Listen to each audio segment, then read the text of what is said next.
Bonsoir à toutes et tous.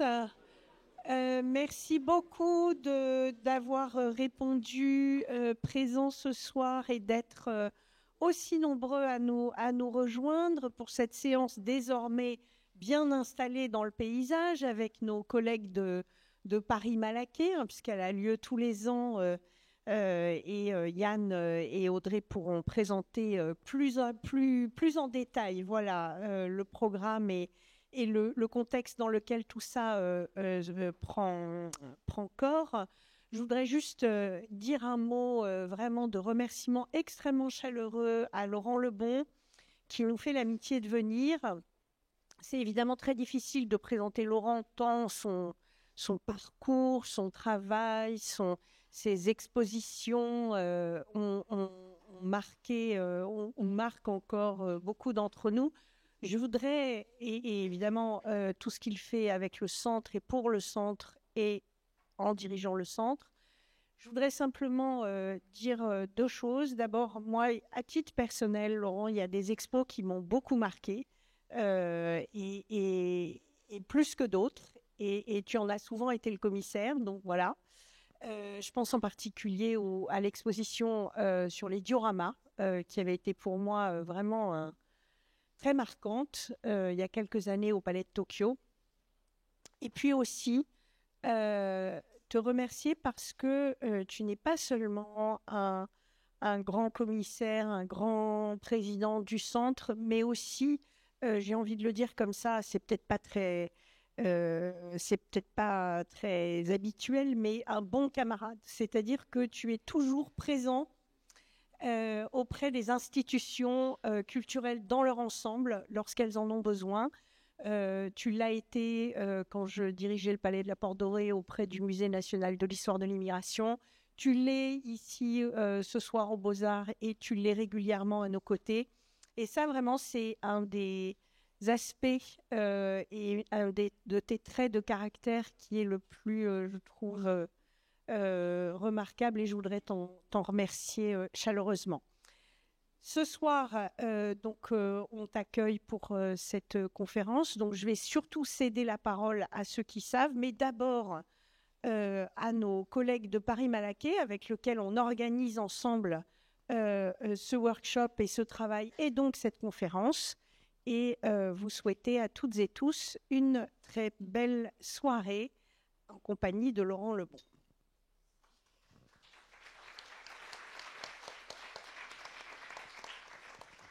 Merci beaucoup. Hélène a tout dit. Donc, juste un mot pour me réjouir que pour la 3e année effectivement consécutive, les Beaux-Arts de Paris et l'École d'architecture de Paris-Malaquais puissent organiser une conférence commune dans le cadre du cours ou du séminaire L'Entour, qui nous réunit aussi sur la question de l'histoire et des techniques de scénographie, un sujet qui est au croisement de toutes nos disciplines. Et je précise que depuis cette année, l'Entour a été rejoint, enfin le Centre Pompidou a rejoint donc cette équipe de l'Entour, de même que l'École des Arts Décoratifs. Donc c'est un dispositif qui monte en puissance. On aura peut-être d'ailleurs une conférence très intéressante dans quelques semaines, mais on ne peut pas encore en parler au Centre Pompidou. Dans le cadre de l'Entour. Voilà, donc, et puis je remercie évidemment, on est très très très heureux, honoré de recevoir Laurent Lebon. Je connais moi aussi et j'admire le praticien et je vais découvrir ce soir le théoricien. Et c'est assez rare que Laurent fasse ce genre d'exercice de retour sur son œuvre. Et donc, on est très impatient de l'entendre. Voilà, bonne soirée à tous.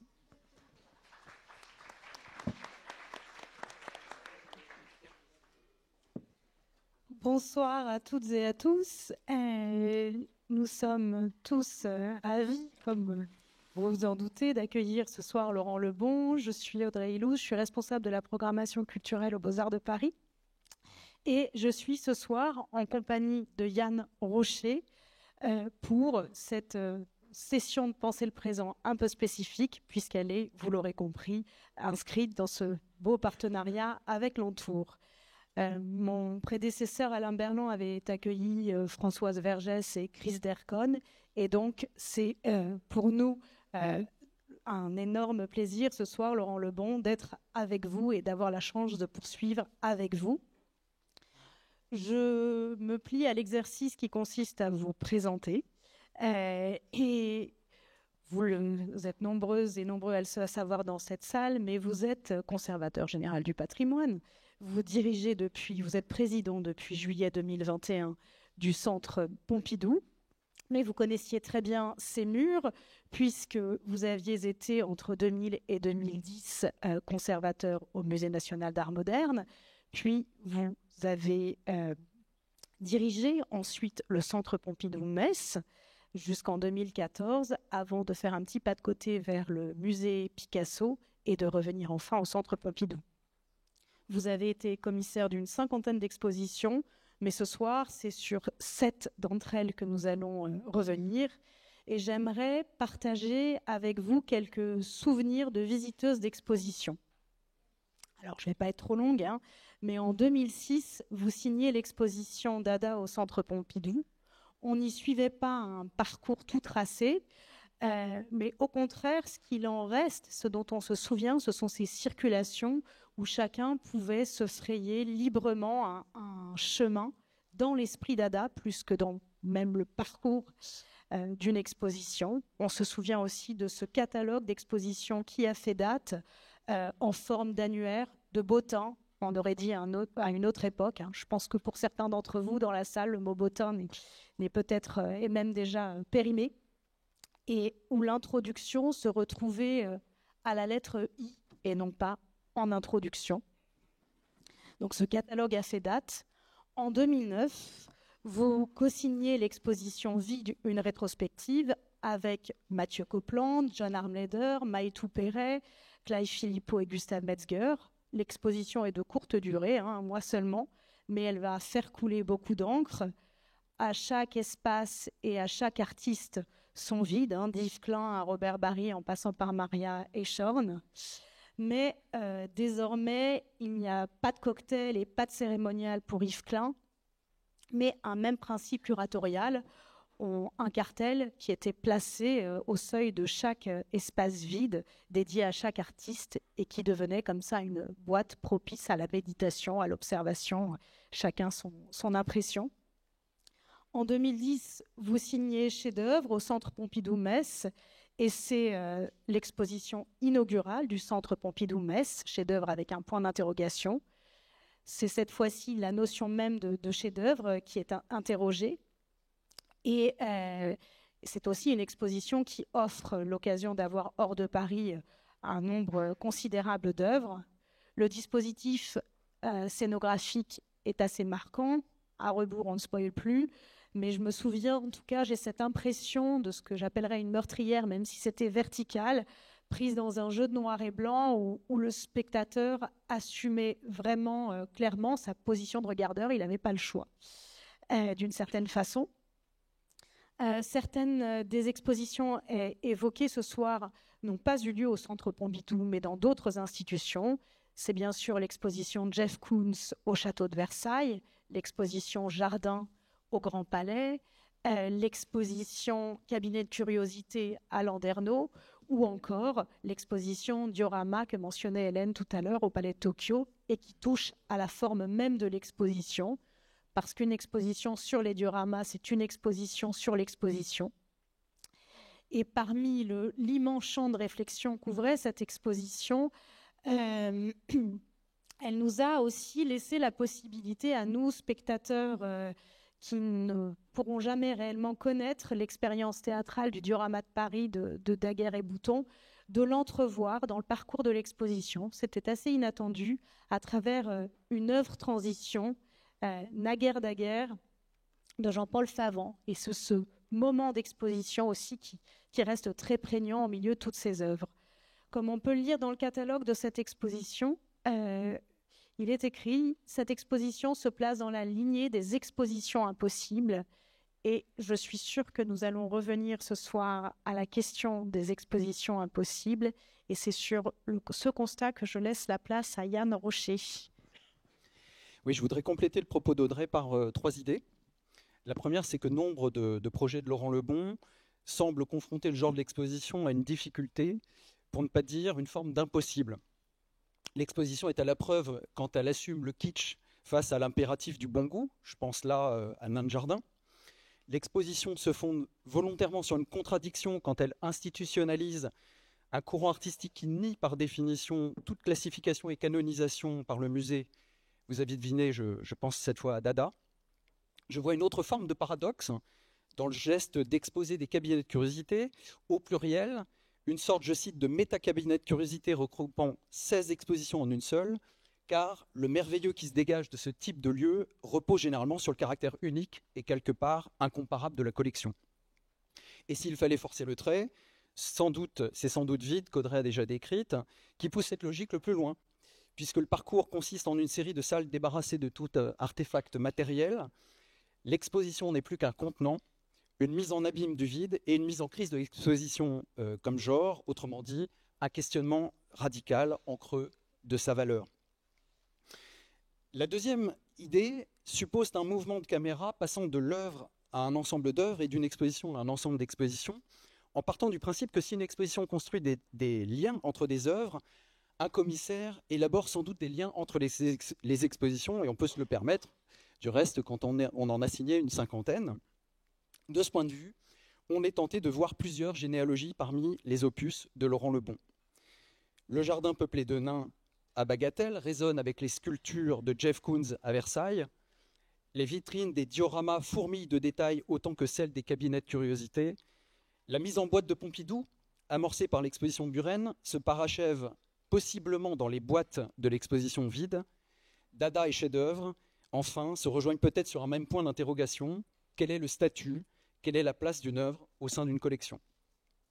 Il y aurait certes la dimension statement de l'exposition, cérébrale au point que vide puisse s'entendre comme le 4 minutes 33 du curatorial, mais aussi la dimension reenactment de l'exposition. Et c'est la troisième idée que je voudrais avancer, quand l'exposition se penche sur des formes anciennes et ausculte comment l'art, d'époque en époque, les réactualise. C'est tour à tour l'histoire des collections muséales dans chefs-d'œuvre, l'histoire des jardins et des expositions sur ce thème dans Jardin, et bien sûr les cabinets de curiosité et les dioramas déjà cités. S'il s'agit à chaque fois de traversées historiques, ces projets nourrissent aussi au passage une archéologie des formes d'exposition et de scénographie, et cette convocation des origines doit probablement inspirer le déploiement spatial de l'exposition, imaginé avec la ou le scénographe, en l'occurrence plutôt là, puisque on a remarqué que c'était plutôt un compagnonnage avec Yasmine Ossebi et parfois Laurence Fontaine. Et j'émets cette hypothèse en constatant que l'espace de l'exposition est souvent accompagné d'un geste important.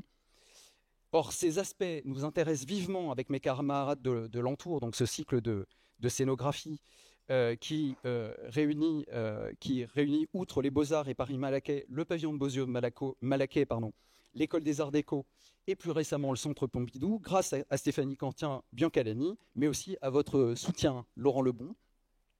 Je vous laisse la parole. Il y aura un échange ensuite avec le public. Je vous remercie beaucoup d'avoir accepté de partager votre fabrique.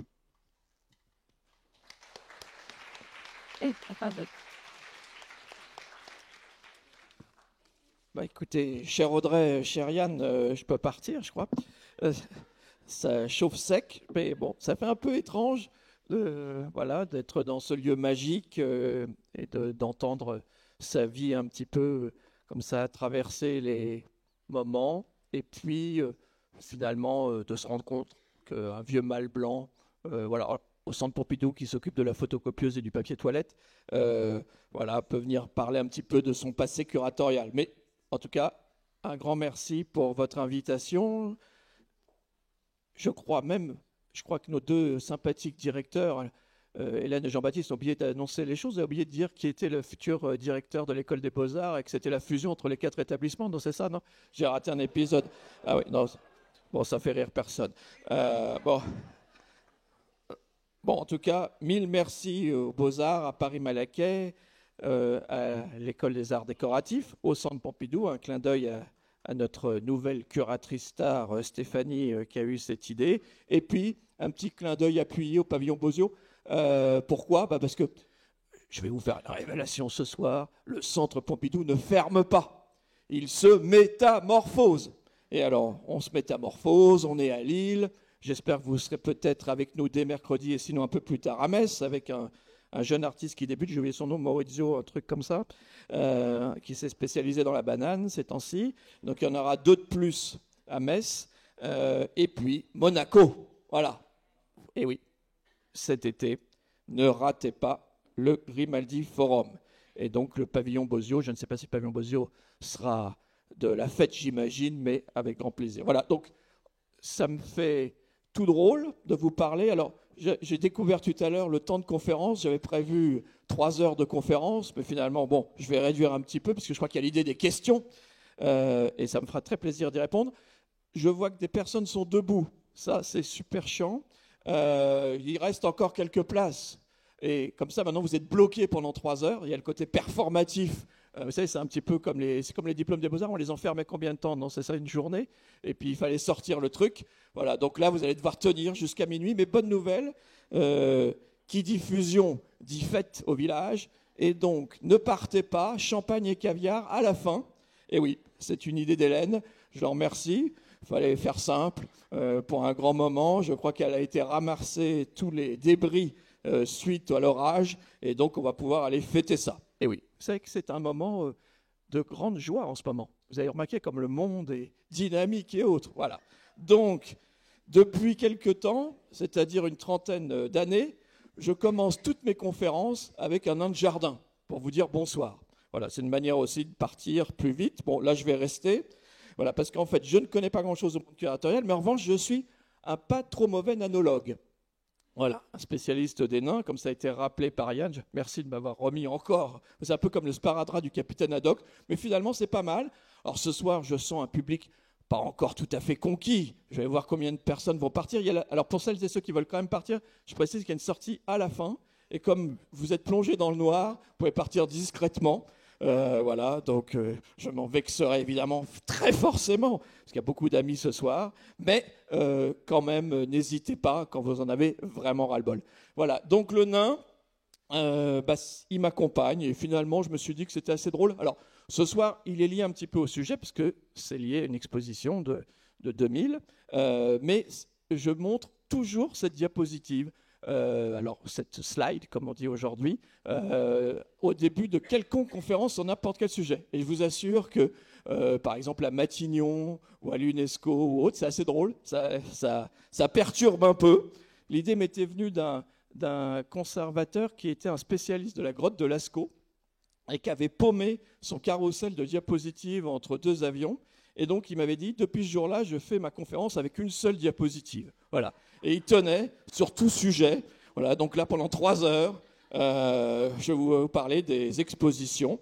Voilà. Mais vous l'avez compris, il y a quelqu'un qui m'a demandé, mais pourquoi 7 ? Alors je me suis dit, tiens, parce que je me savais ce matin, je me suis dit, tiens, voilà, il y a de ça quelques années, on prenait évidemment dans les diapositives. Désormais, on fait ça avec quelques clics. Mais je me suis dit, 7 nains. Voilà, très original. Et oui, voilà, vous avez la clé. Parce que certains se sont dit, mais s'il a super bossé, ça va être extrêmement dynamique. Et non, mais non, c'était tout bête. Je me suis dit, comme il y avait enfin, je n'en ai vu que 15 minutes, je suis parti, mais ce terrifiant remake de Blanche-Neige et les 7 nains. Je dis, ce soir, je me lance. Voilà. Alors, au demeurant, cette photo, qui est donc un extrait du parcours de l'exposition qui s'appelait 2000 nains à Bagatelle, elle a un petit clin d'œil curatorial, puisque parfois, certains de mes collègues, vous savez, adorent reconstituer des ensembles dispersés, notamment dans le domaine de l'art médiéval. Vous avez vu peut-être quelques expositions récentes où mes collègues prennent pendant 4 ans, 5 ans de leur vie pour reconstituer des ensembles, un volet d'un retable qui est parti en Allemagne, une prédelle qui est partie en Italie, je ne sais quoi, et hop, on reconstitue le temps d'une exposition. Eh bien, cette image, c'est un clin d'œil à cette geste curatorial, puisque c'est la fameuse reconstitution du triptyque bien connu, Dwarf, Dwarf 1, Dwarf, Dwarf 2, Dwarf, Dwarf 3. Et oui, je vous le dis, chers amis, notamment les plus jeunes d'entre nous, puisque c'est aussi, je vois, dans ce public, pas âgé, mais légèrement, voilà, deux ou trois étudiantes et étudiants, merci d'être là ce soir, c'est le triptyque de présence Panchounette. Voilà, il quitte le monde de l'art contemporain avec, au premier plan, celui qui appartient à la Fondation Cartier. On va voir si M. Dercon va oser le montrer. Hein, vous avez plus longtemps à attendre, le 25 octobre, préparez-vous. Ah, ça peut être sympa quand même, comme sur la place du Palais Royal pour dire bonjour, ça va coller bien avec l'architecture de Jean Nouvel. Le deuxième, c'est celui qui appartient au FRAC des Pays de Loire, permet de faire un petit clin d'œil au moment que nous vivons. Voilà, je crois qu'il faut savoir qu'on est dans un pays, c'est pas tous les jours facile de défendre la culture, mais on est aussi dans un pays où le soutien public de la culture est encore là, et il va falloir se battre pour que ça perdure. Clin d'œil politique de la soirée. Et à l'étage, c'est celui qui appartenait à Ben. Et donc évidemment, je lui dédie cette soirée, un peu dada, par la reconstitution de ce triptyque qu'il avait remis en majesté dans sa maison. Alors dans la nanologie, il y a évidemment la sous-branche de la nanogénèse, extrêmement complexe, qui demande beaucoup d'années d'études, puisque c'est comment naît un nain de jardin. Voilà, extrêmement compliqué, puisqu'il y a beaucoup de nains de jardin et très peu de naines de jardin. Alors attention, ce n'est pas une position post-MeToo, je tiens... Voilà, c'est juste un constat. Et dans l'hypothèse de l'exposition, je me tenais un petit peu en dehors du monde de la sexualité et j'arrivais à la conclusion que le nain de jardin, en fait, était d'origine chthonienne. C'est-à-dire qu'il émergeait des entrailles de la terre et il perçait avec son petit bonnet rouge. Voilà. Oui. Et oui, vous voyez, c'est pas mal pour commencer les comités de direction au Centre Pompidou. Et donc, le petit bonnet rouge, évidemment, il ressemble beaucoup à un autre bonnet rouge. Et en fait, tout ce que je vais vous montrer ce soir, c'est l'inverse de cette image. C'est l'idée de montrer qu'une institution culturelle a une identité, a une spécificité. Et donc, je vous propose un petit parcours. Alors, on ne s'est pas du tout concerté avec... Audrey et Yann, mais merci, puisque finalement il va y avoir, ça va peut-être marcher, on va pouvoir faire une dialectique, et notamment, j'ai proposé de commencer par Dada, puisque finalement peut-être qu'on va voir si c'est le cas encore dans 3 heures, mais l'exposition est un petit peu Dada, voilà, et je vous ai montré finalement ce qui était le plus sympa dans cette expo, c'était le plan, puisque une sorte de jeu d'échecs, avec notamment, j'attire votre attention sur cette entrée. Vous voyez, on entrait par ici et on sortait par là. Malheureusement, l'expo a eu un petit peu de succès. Et j'ai rencontré, bien des années après, des personnes qui m'ont dit « Ah Laurent, elle était super cette exposition, mais je l'ai trouvée un peu courte. » Alors j'ai dit « Mais quand même, alors qu'est-ce que j'avais pas pris dans la gueule? 2000 œuvres, on n'en peut plus de ton expo et tout ça. » Et donc, j'ai poussé un peu le raisonnement. Et c'est là où j'ai découvert en fait que les gens sont rentrés là et sont sortis là et n'ont jamais vu le reste. Voilà. Donc au moins, j'aurais réussi l'expo la plus courte de l'histoire du Centre Pompidou. Voilà. Bon, sinon on rentrait voilà, par là, et voilà cette fameuse entrée avec tous les portraits de nos amis Dada, et j'avais mis la Sainte Vierge de Picabia en tache d'encre noire au centre, un système de cellules, et évidemment, je le dirais avec beaucoup moins de talent que Yann, mais cette idée de reenactment, pour reprendre votre terme superbe, elle était au cœur de ce projet, puisqu'au fond, une expo Dada, c'est quand même une contradiction dans les termes, c'est mortel, c'est chiant à mourir, c'est l'inverse de ce que c'est sans doute les Dada. Ils l'ont écrit, ils l'ont défendu, donc évidemment un horrible technocrate culturel s'affrontant à ce sujet, ça ne le faisait pas. Bon, je suis parti quand même d'un principe qui était déjà de se battre contre quelques-uns de mes collègues, parce qu'il faut voir que le Centre Pompidou n'est pas très Dada, il est plutôt surréaliste. Je ne veux pas rentrer trop vite dans des querelles d'histoire de l'art, surtout qu'il y a d'éminents historiennes et historiens de l'art ce soir, mais pour le dire un tout petit peu vite, le Centre Pompidou avait une tendance, et peut-être a toujours une tendance, à expliquer que Dada était une sorte de préhistoire du surréalisme, notamment par un constat simple que beaucoup de membres du mouvement Dada ont basculé après dans l'aventure surréaliste. Pour ma part, mais je ne suis évidemment pas seul à penser cela, je pensais au contraire que le Dada avait une force en soi, et c'était cette dynamique-là qu'on voulait défendre. Et celui d'ailleurs qui le dit très bien, c'est Marcel Duchamp. D'ailleurs, petit scoop pour vous ce soir, nous allons le célébrer, puisque vous savez qu'il avait fait l'inauguration du Centre Pompidou, pas lui vivant, mais sa mémoire, puisque c'était la première monographie de l'histoire du Centre Pompidou en 77, ce cher Marcel. Et donc, nous allons refêter avec nos collègues du MoMA et de Philadelphie en 2027 au Grand Palais. Prenez des places. Et donc, ce cher Marcel disait, oui, il y a un mouvement Dada, peut-être balisé dans le temps, 1915, 1916, 1923, 1924, mais surtout, il y a un esprit Dada. Voilà. Et donc, je ne me permettrai pas, surtout pour la jeunesse de ce soir, de donner quelques leçons, mais en gros, si je suis là devant vous à raconter 2-3 histoires curatoriales, c'est peut-être parce que j'étais un tout petit peu Dada dans ma vie curatoriale, et que certes, je me suis occupé des photocopieuses et du papier toilette, mais c'est aussi parce que j'ai pris le truc un peu de biais. Voilà. D'ailleurs, je crois que c'est ma dernière conférence ce soir, m'a dit Jean-Baptiste. Elle est sur Instagram. Je crois que ça s'arrête là après. Donc c'est un peu comme Présence Panchounette. Il fallait une fin. Alors la fin, d'ailleurs, elle est arrivée à Dada, parce que vous savez, c'est évidemment La Fontaine que vous connaissez bien, dont d'ailleurs certains historiens, j'ai malheureusement quitté un petit peu le monde de Dada, mais récemment ont démontré qu'elle n'était peut-être pas de Marcel. Bon, en tout cas, ce qui est sûr, c'est qu'elle n'existe plus. On ne sait pas où elle est, cette fontaine. Elle a été probablement détruite. En revanche, en 64, et c'est ça où on est au cœur du sujet de Yann, le reenactment, il a, grâce à l'entremise d'Arturo Schwarz, joué vraiment le fait d'un revival Dada avec les fameuses séries de ready-made. Donc, vous avez un exemplaire qui, contrairement à ce qu'on fait, ce qui est assez intéressant, si vous vouliez le mettre en position d'urinoir, certains ont essayé, ça ne marche pas. En fait, c'est pas du tout un urinoir qu'il a été racheté pour le transformer en fontaine. Il est parti de la photo que je vous ai montrée précédemment pour en reconstituer un quasiment comme une sculpture. Et ça, c'est assez passionnant.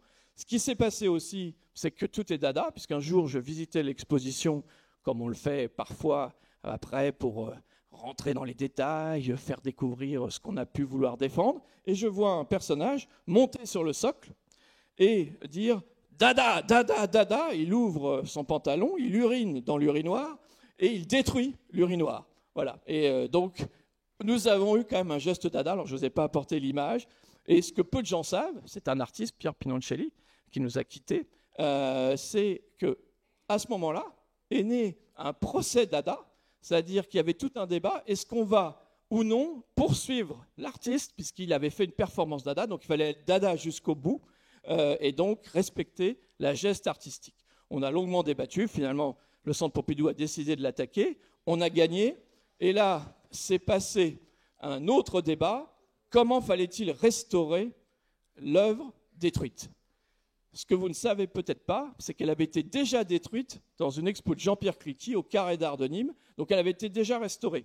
Et dans le domaine de la restauration d'une céramique, il y a le grand débat entre restauration archéologique et restauration illusionniste, c'est-à-dire est-ce qu'on laisse les traces de la destruction ou est-ce qu'au contraire on tente de les faire disparaître. J'étais partisan de la restauration archéologique pour laisser une trace de cette performance dans l'exposition. J'ai perdu. Donc c'est pour ça que quand vous voyez l'exemplaire de la fontaine de Dada dans les collections du centre, eh ben, malheureusement, l'illusion l'a emporté sur les traces de la destruction. Voilà, j'en finis avec la fin de l'exposition. Je vous ai fait Dada en un peu plus long que les visiteurs qui s'étaient perdus dans l'entrée-sortie, mais avec cette vue sur Paris, avec peut-être qu'on parlera un tout petit peu du Centre Pompidou 2030. C'est pas pour faire assaut d'immodestie ce soir, mais je trouve que la galerie 1, puisque c'est son numéro au Centre Pompidou, au niveau 6, qui est le plus grand espace actuellement au Centre Pompidou, un peu plus de 2000 m², n'est jamais plus belle que quand elle est ouverte sur Paris. Le problème, c'est que beaucoup d'œuvres nécessitent une protection de la lumière, donc il y a une sorte de contradiction dans les termes en permanence, et donc puisque je crois qu'on doit parler un petit peu scénographie ce soir, donc là ce qui était assez intéressant par rapport au projet de l'exposition, c'est que l'idée c'était de traverser le mouvement, et donc on allait chronologiquement depuis quand même l'entrée jusqu'à ici, c'est la salle que je viens de vous montrer qu'on avait appelée subtilement pour une fin d'exposition, et donc on a la vue sur l'ensemble de Paris, mais il fallait choisir des œuvres qui nécessitaient évidemment la capacité de supporter la lumière naturelle. Donc évidemment, ça collait assez bien avec la réplique du grand verre et d'autres éléments. Mais rien que pour cet élément-ci, qui est les 9 moules Malik, il m'a fallu des heures et des heures de persuasion pour convaincre mes conservateurs restaurateurs de pouvoir exposer cette œuvre sans pouvoir l'abîmer. Il y a d'ailleurs en ce moment un petit clin d'œil, je crois encore pour quelques jours, peut-être qu'elle s'est terminée la semaine dernière, une très belle exposition au musée Tinguely de Bâle, Tinguely dont on va fêter le 100e anniversaire cette année avec une exposition aussi au Grand Palais, sur la vitrine comme espace d'exposition. Si vous ne l'avez pas vu, je vous encourage à feuilleter le catalogue qui est très très réussi. Clin d'œil très rapide, et j'aurais dû laisser la parole à Yann qui a magnifiquement analysé et Audrey dans leur dialogue. Je ne sais pas si vous vous êtes concertés, mais effectivement, je l'ai dit à quelqu'un dans cette salle, c'est à Dominique Paigny, qui est, je crois, pas très loin. Où est-il? Il s'est caché, Dominique? Oui, il est au milieu. À un moment, je discutais avec lui et je disais finalement, au fond, on refait toujours la même exposition. Au fond, voilà. Alors, Dominique, c'est un petit peu la star pour ça. Je crois qu'il prend n'importe quel sujet et au fond, il parle toujours de son génie, de son identité, de sa vie. Et on a toujours un moment où on revient sur soi avec ce débat dans le débat, mais là, je ne le lancerai pas pour ce soir. Est-ce qu'on n'est finalement pas des artistes frustrés? Je ne parle pas pour Dominique, je parle pour moi. Est-ce que finalement, là, je crois que c'est Audrey qui a dit ça, à un moment, on vous dit, on va parcourir votre œuvre. Et là, j'ai vu Orlan au premier rang froncer les sourcils. Voilà, c'est-à-dire, est-ce qu'au fond, on n'est pas des artistes de seconde zone lorsqu'on se lance dans ce travail curatorial où finalement, on essaie d'être au service des œuvres et des artistes, mais évidemment, par définition, puisqu'on n'a pas fait ce choix, qui est un des choix les plus nobles d'une vie, d'être artiste, on est toujours un peu à côté. Voilà, je laisse ce débat. Voilà, supérieur hiérarchique. Voilà. En tout cas, ce que je sais, et Yann et Audrey l'ont dit dans leurs mots fort sympathiques, c'est qu'il y a une sorte de petit chemin qui se crée, et effectivement des compagnonnages. Et donc là, changement d'exposition, mais j'ai repris exactement le même modèle avec la même scénographe, et ça me permet de leur dédier aussi cette soirée. On ne serait rien, et je m'excuse d'enfoncer les portes ouvertes, mais ces aventures, c'est des aventures collectives. Voilà, une exposition, c'est parfois 2 ans, 3 ans, 4 ans de travail, et puisque je dois être à peu près à la moitié de l'heure, donc qui m'est imparti, vous faites un grand signe hein, quand vous en avez vraiment, vraiment ras-le-bol. Le collectif, c'est ce qui nous fait vivre dans ce type d'aventure. Je crois que c'est vraiment la grande métamorphose des expositions depuis la Seconde Guerre mondiale. J'ai eu la chance de discuter avec Pontus Sulten lors de l'inauguration de Dada. Et Pontus me disait, il me racontait sa première expo Dada qu'il avait faite au Moderna Museet de Stockholm dans les années 60. Et en fait, il avait décidé l'exposition, de mémoire, je crois que l'exposition devait avoir lieu en mai, il l'avait décidé en mars, et il avait écrit aux artistes une lettre en leur disant « Je prépare une exposition sur Dada, pourriez-vous m'envoyer des œuvres ?»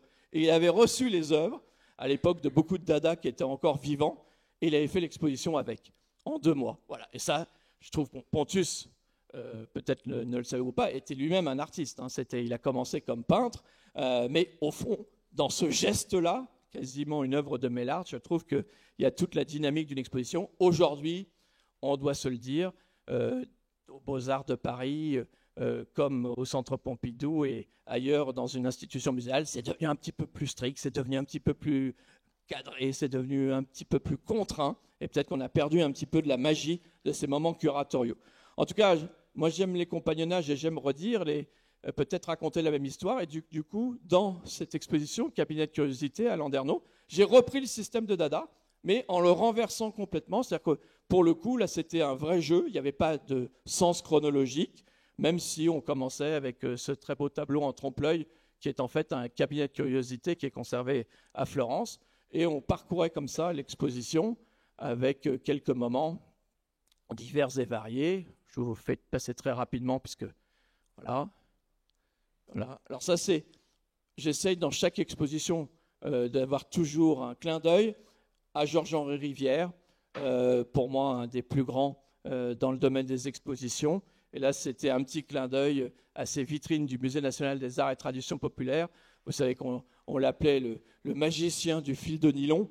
Voilà. Vous pouvez d'ailleurs retrouver Georges-Henri Rivière dans l'exposition sur la mission Dakar-Djibouti, puisqu'il a aussi joué un rôle dans cette aventure.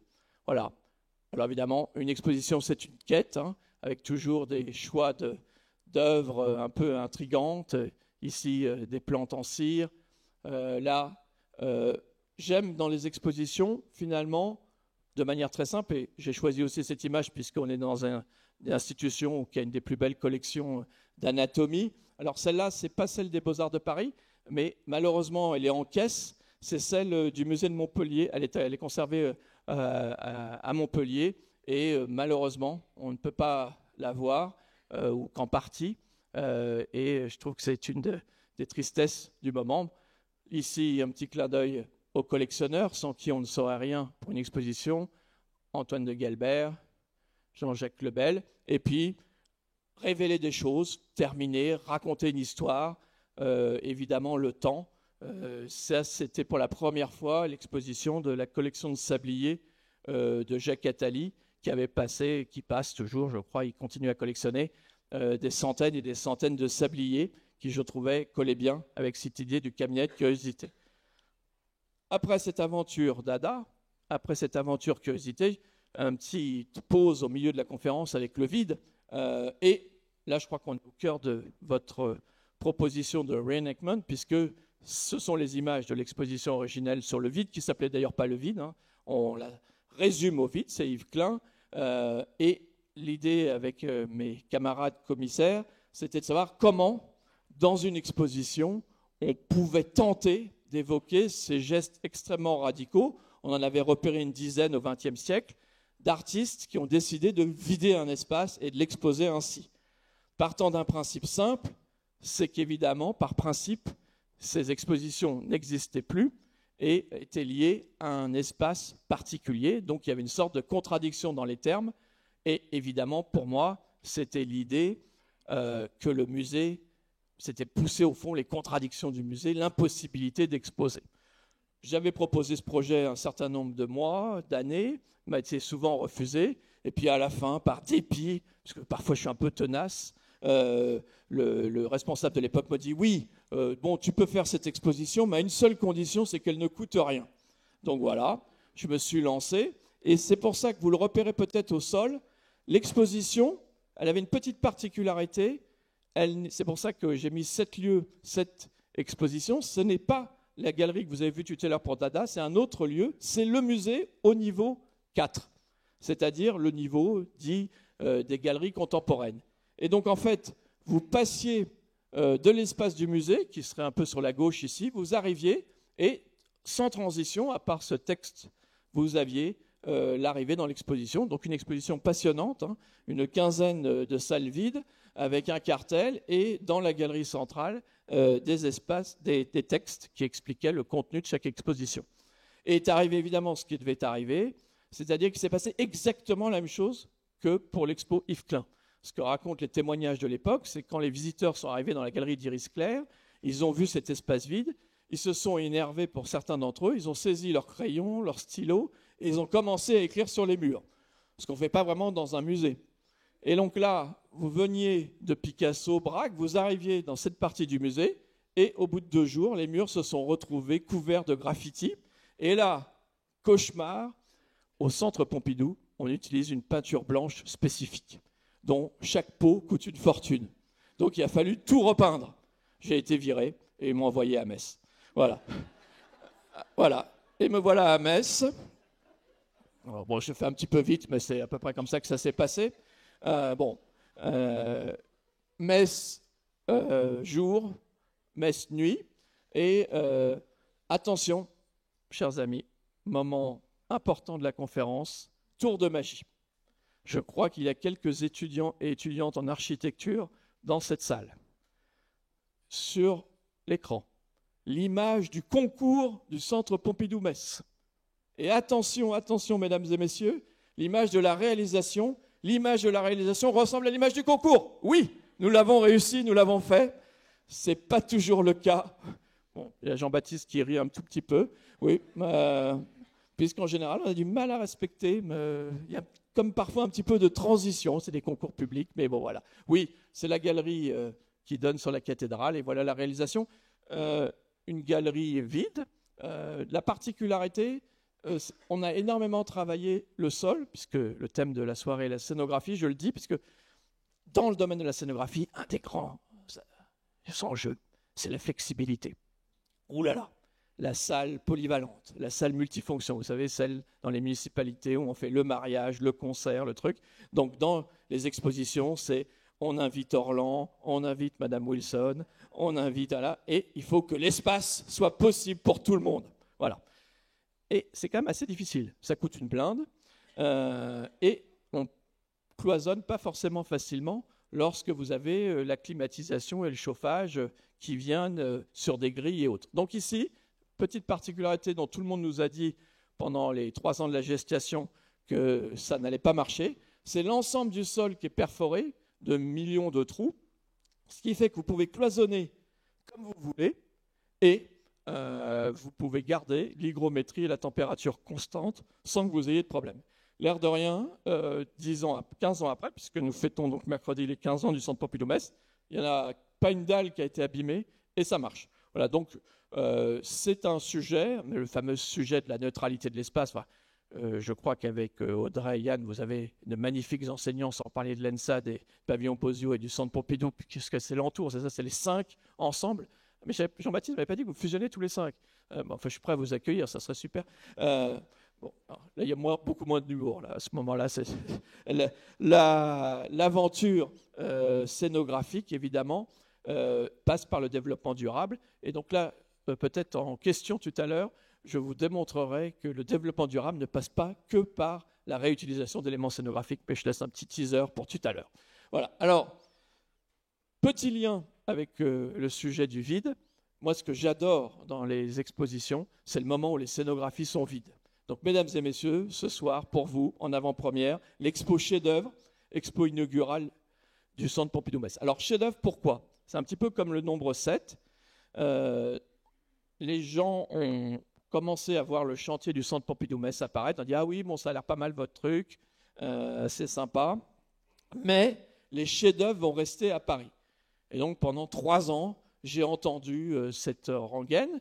Et donc, on ne trouvait pas de sujet pour une exposition inaugurale. Or, lorsqu'une institution ouvre la première expo, je trouve qu'elle donne le là. Elle est un peu comme un manifeste. Il ne faut pas se planter, quoi. Bon, on pourra réfléchir tout à l'heure aux institutions qui se sont plantées ou qui ont réussi dans ce sujet.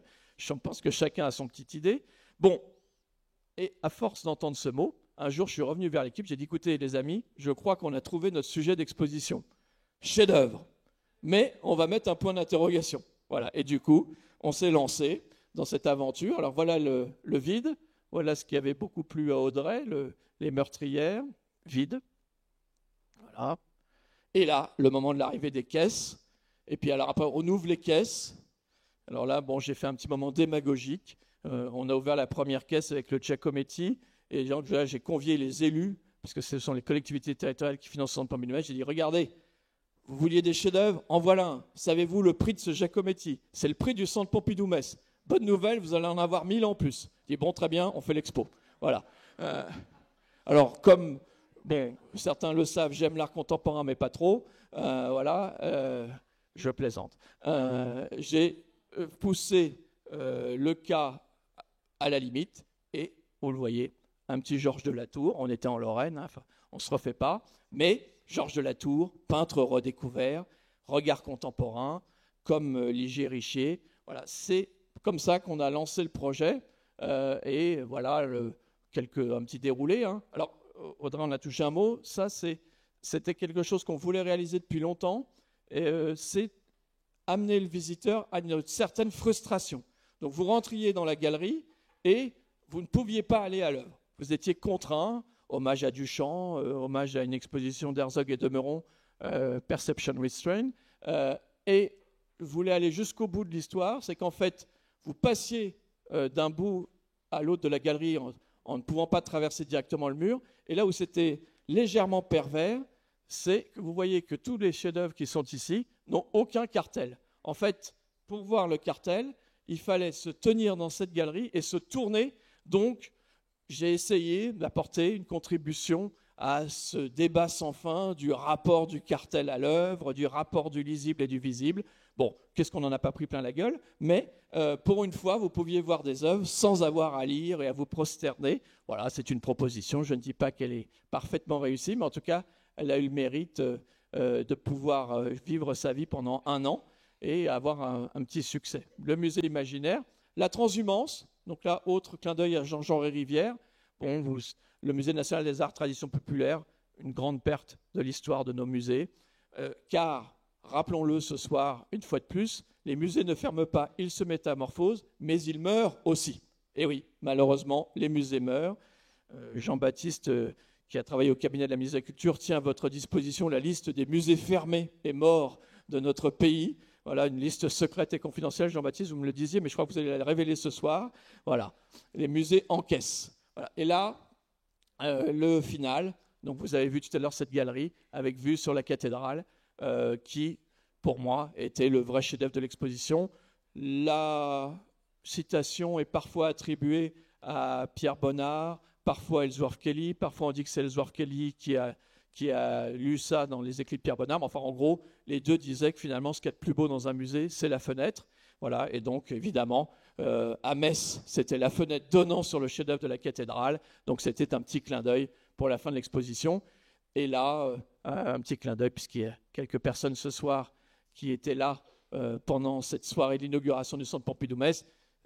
Bon, on fait quand même ce métier pour ça, pour que des visiteurs viennent franchir la porte d'une exposition. Transition toute trouvée à propos d'un lieu pas du tout visité, Versailles, voilà, où on m'avait demandé pendant quelques années de faire la Nuit Blanche. Et donc, qui dit Nuit Blanche dit art contemporain. Donc là, je vous montre cette œuvre qui a été censurée par un de mes collègues conservateurs. Donc on avait invité Alain Séchasse. Alors j'attire votre attention sur le caleçon.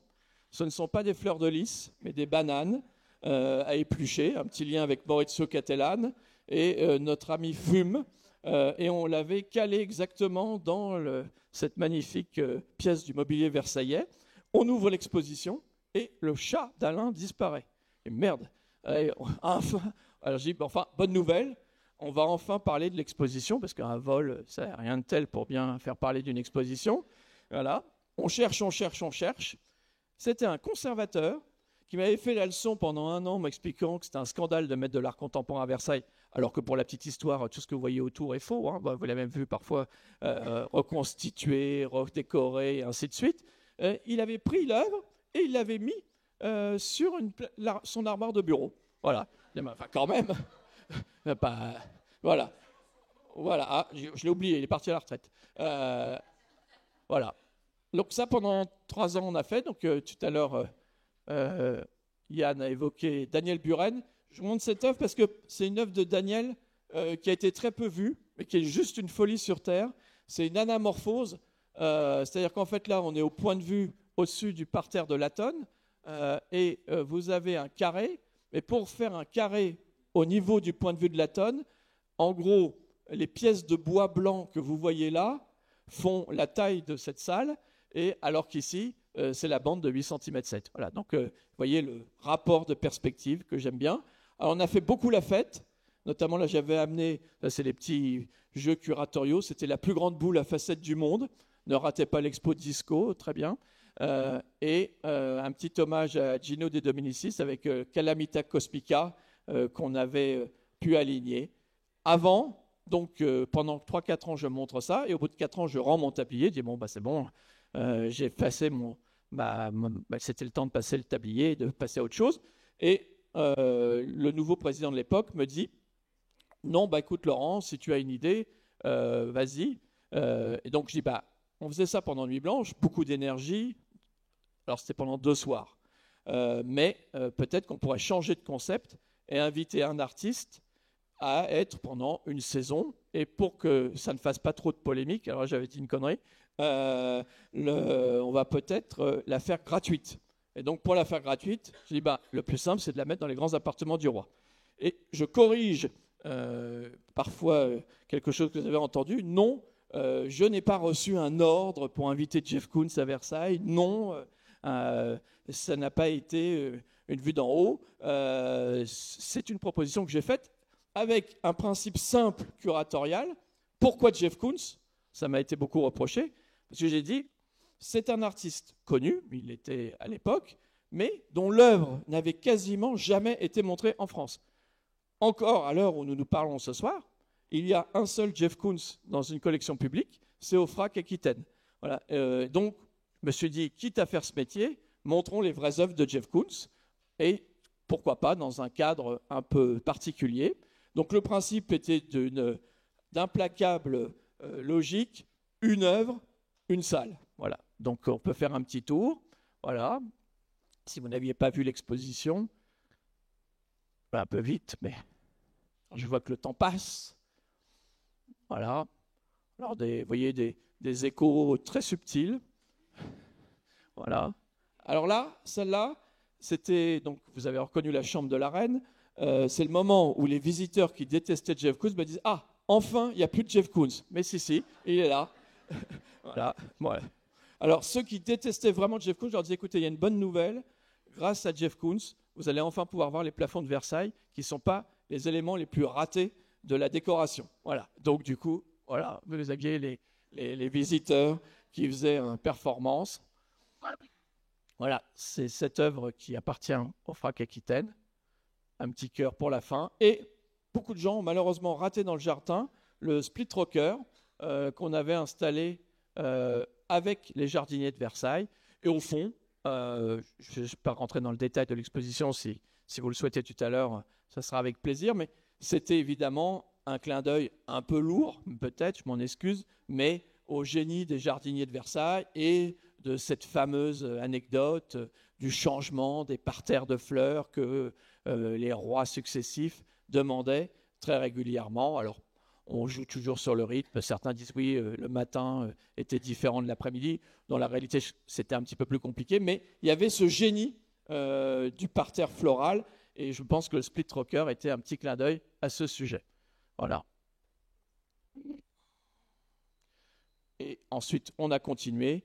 Et comme tout est dans tout et réciproquement, c'est Xavier Veillant et maintenant le carrosse est à Metz. Je n'y suis pour rien. En revanche, ce qui est peu connu, c'est cette œuvre de Xavier qu'on avait faite à la fin de l'exposition, qui à l'époque était le plus grand jet d'eau d'Europe, mais qui venait évidemment contredire ou être en contraste avec le miroir d'eau. Voilà. Alors ça paraît tout simple, mais ça a été juste un enfer sur Terre, parce qu'évidemment, il n'y a pas d'électricité dans cette partie du château. Donc, bon, voilà. Je crois qu'aujourd'hui, on ne le referait plus. Ce n'est pas ultra développement durable, mais ça donne une image. Alors, ce qu'on n'avait pas prévu, c'est que le jet d'eau était vraiment puissant. Et donc, en fait, pour celles et ceux qui ne l'ont peut-être jamais fait, je vous encourage à le faire, on peut faire de la barque sur le Grand Canal. Donc, on a mis en marche le jet d'eau, puis les premières barques sont parties, puis elles ont coulé. Voilà, ou presque. Donc on a dû mettre des barrières gonflables pour pas trop s'approcher du jet d'eau tellement il était puissant, parce qu'en fait l'eau retombait dans la barque. Donc il n'y a pas eu de mort, mais bon voilà. Le jardin de Versailles me tend la main pour vous parler un petit peu de jardin au Grand Palais. Alors vous l'avez vu, beaucoup d'expos en un mot. Avec le temps, bon, je me suis arrêté de faire des expositions depuis que je suis au Centre Pompidou, mais je me suis dit, un des trucs les plus cauchemardesques dans la préparation d'une exposition, c'est le choix du titre. Et alors, quand vous avez trouvé un titre, très souvent, il est abscon, donc dire, c'est pas grave, on va mettre un sous-titre. Puis quand vous avez trouvé le sous-titre, dit, non, on ne comprend rien au sous-titre, on va mettre un sous-titre au sous-titre. Voilà. Donc vous avez quelques exemples, et au final, on se souvient rarement du sous-titre. Et donc je me suis dit, faisons simple, faisons dada. Donc du coup, vous avez remarqué, beaucoup des expositions que je vous présente ce soir sont en un nom. Et jardin, peut-être entrera dans la catégorie que vous décriviez tout à l'heure, l'exposition impossible. C'est une stupidité sans fin d'exposer un jardin dans un musée. Alors, il y a des jardins de musée, il y a des musées de jardin, mais je me suis un petit peu intéressé au jardin. Par définition, cette matière vivante n'a rien à faire au musée, mais c'est ça qui m'a passionné, d'essayer de raconter une histoire, voilà, avec des moments plus ou moins de méditation, comme cette salle que j'aime bien, où finalement tout est faux, entre le Franz Gertsch et le Thomas Demand, et ce magnifique papier collé de Matisse. Et là, autre scoop de la soirée que vous retrouverez l'année prochaine, mesdames et messieurs, en avant-première, au Grand Palais pour une exposition Matisse. Voilà. Et un petit clin d'œil comme ça à la praticité. J'aime beaucoup cette salle sur les vues d'en haut, avec les lunettes des jardins des Médicis, cette maquette extraordinaire du XVIIe siècle, la vue de Marly. Voilà, c'est un rassemblement d'œuvres qui ne sont pas des chefs-d'œuvre au sens pictural du terme, mais qui n'avaient jamais été faites et qui, je crois, donnaient une impression assez nouvelle de cette idée simple que le jardin, au fond, c'est une promenade. C'est un petit peu ce que j'essaye de faire ce soir, d'où aussi les 7 lieux sans bottes. Ce tableau, c'est un petit peu un symbole de notre métier. Je parlais tout à l'heure des reconstitutions d'ensemble, de l'énergie qu'on peut mettre à faire venir des œuvres du monde entier. Ce tableau, il est au bout de la rue, ou quasiment, il est à la Banque de France, et c'est peut-être le plus beau tableau du XVIIIe siècle français, c'est la Fête à Saint-Cloud de Fragonard. Voilà. Bon, je me suis dit, pour une exposition sur les jardins, il nous faut ce tableau. 2 ans et demi de travail, ou en tout cas pas tous les jours, mais de persuasion, de dialogue, de restauration, et sans en faire un trophée, le fait de pouvoir le remontrer aux visiteurs me semble être au cœur de ce qu'on essaye de faire dans nos projets. Il me reste encore un petit peu de temps. Oui. 5 minutes. C'est 10 minutes, je ne sais pas. 5-10, bon, ça tombe bien, il y a encore 300 images. Voilà. Alors, Dominique, désolé, je ne savais pas que tu serais là ce soir, mais un petit clin d'œil diorama. Le diorama a une histoire passionnante, mais notamment, il y a une partie de son histoire qui est due aux toiles qui sont travaillées de telle manière que quand on les éclaire de l'arrière, il se passe un phénomène étrange. Regardez cette vue de volcan, le Vésuve, avant, après, éclairage, sans trucage, peinture extraordinaire. Voilà, marche uniquement par le fait que la lumière vient varier sur le fond pictural, donc la lumière est placée derrière la toile. Voilà. Et donc, comme l'ont dit Audrey et Yann tout à l'heure, diorama au Palais de Tokyo, dont j'ai un seul regret, c'est qu'elle a eu lieu pendant l'été. Et l'été au Palais de Tokyo, il fait chaud, donc il a fallu un petit peu mettre d'air frais, mais il y a un peu moins de visiteurs. Et au fond, on a émis beaucoup d'énergie.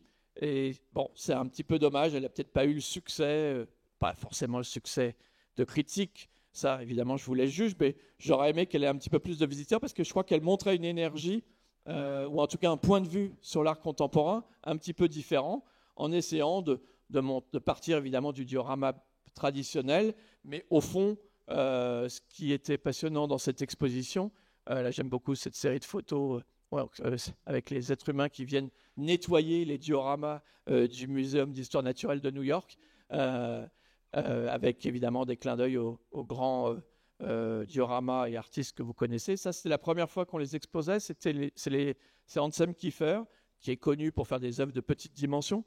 Et ce qui est moins connu, c'est qu'il fait des dioramas qu'on a montrés dans ce projet. Voilà, les axolotes et Tatiana. Et l'exposition, plus on avançait, plus l'idée était de fond de poser cette question: sommes-nous pas, comme ce soir, peut-être dans un grand diorama, avec cette œuvre de Ken Pankman, où l'Indien sort, et on terminait avec un Dwayne Hanson qui repeignait l'exposition. Voilà. Transition peut-être un peu rapide avec notre Isle Ambroge. On me demande parfois quel est mon musée préféré. Alors, ça dépend du jour, ça dépend du climat, ça dépend de l'humeur. Mais ce soir, je me suis dit, tiens, je vais vous montrer une Isle Ambroge, qui est un musée près de Düsseldorf, qui a été fait par un collectionneur qui s'appelle Monsieur Müller, et au fond, qui a inventé, pas forcément, il n'est pas le seul, mais ce type d'exposition où on marie art ancien et art contemporain. Mais surtout, il a choisi une ancienne station de missiles de l'OTAN, qu'il a transformée en un grand jardin. Il y a mis des pavillons, et il y a plus, et il a fait dialoguer, par exemple ici, Larkmer et Gotthard Graubner, et ici Yves Klein. Et vous le voyez sur cette image, ce musée a plusieurs caractéristiques. Alors, une que j'aime beaucoup, pas de cartel. Une autre, pas de gardien. Une troisième, les portes sont ouvertes sur le jardin que je vous montrais tout à l'heure. Une quatrième, pas de lumière artificielle. C'est-à-dire qu'en fait, le musée ouvre avec le lever du soleil et ferme avec le coucher du soleil. Et à la fin de la visite, on vous donne un ticket et vous êtes invité dans le dernier pavillon à un repas. Et le repas est fait avec ce qui est cultivé autour de vous. Bref, n'en jetez plus. Voilà, le musée est parfait. Et la bonne nouvelle, c'est qu'il n'y a même pas de commissaire d'exposition. Bon, je crois que vous avez encore un soupçon d'énergie, un petit peu de propagande. Chers amis, nous vous attendons bientôt. 2026, le Centre Pompidou francilien, voilà, à Massy. J'en parle un petit peu parce qu'on n'en a pas encore, je crois, assez communiqué. Mais comme vous le voyez avec cette image en avant-première pour vous, ça y est, il est prêt. Il y a même un lac là. Et ici, ça sera à la station Massy Opéra de la ligne 18. Vous avez peut-être déjà pris la prolongation de la ligne 14, 25 minutes de Paris. On vous attend. Et là, pour vous ce soir, la première image du Centre Pompidou 2030. Alors, vous me dites, mais c'est dingue, ça ressemble à avant. Oui, c'est ça, c'est le principe. Mais ça ne coûte que 500 millions d'euros. C'est le concept assez simple du Guépard. Il faut que tout change pour que rien ne change. C'est-à-dire que l'enveloppe restera celle qu'ont rêvé Renzo Piano et Richard Rogers, mais l'intérieur, en fait, quand vous commencez à regarder, il y a plein de petits détails subtils de transparence, de visibilité, d'ouverture sur la rue. Et pour la première fois, l'ouverture de la terrasse du 7e étage. Et la bonne nouvelle, c'est que là-haut, il n'y aura pas d'exposition à voir, mais simplement le ciel et l'horizon. Mille merci.